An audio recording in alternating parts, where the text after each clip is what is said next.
नमस्कार दोस्तों, मान इंस्पायर में आपका स्वागत है। कहानी है राहगीरों की। 3 राहगीर रास्ते पर एक पेड़ के नीचे मिले। तीनों लंबी यात्रा पर निकले थे। कुछ देर सुस्ताने के लिए एक पेड़ की घनी छाया में बैठ गए। तीनों के पास 2 झोले थे। एक झोला आगे की तरफ और दूसरा झोला पीछे की तरफ लटका हुआ था।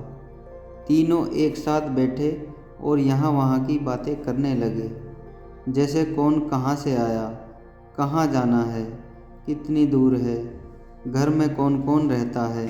ऐसे कई सवाल जो अजनबी और एक दूसरों के बारे में जानना चाहते हैं।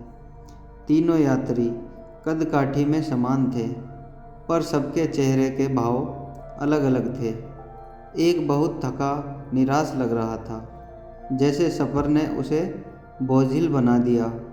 दूसरा थका हुआ पर बोझिल नहीं लग रहा था और तीसरा अत्यंत आनंद में था। एक दूर बैठा महात्मा इन्हें देख मुस्कुरा रहा था।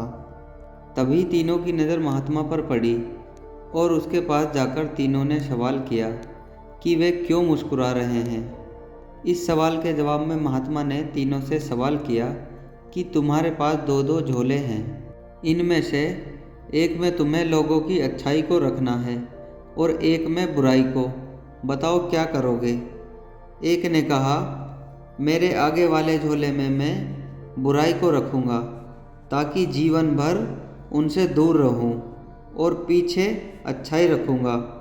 दूसरे ने कहा, मैं आगे अच्छाई रखूँगा ताकि उन जैसा बनूँ और पीछे बुराई ताकि उनसे अच्छा बनूँ। तीसरे ने कहा, मैं आगे अच्छाई रखूँगा ताकि उनके साथ संतुष्ट रहूं और पीछे बुराई रखूँगा और पीछे के थैले में एक छेद कर दूँगा जिसमें से वो बुराई का बोझ कम होता रहे और अच्छाई ही मेरे साथ रहे। अर्थात वो बुराई को भुला देना चाहता था।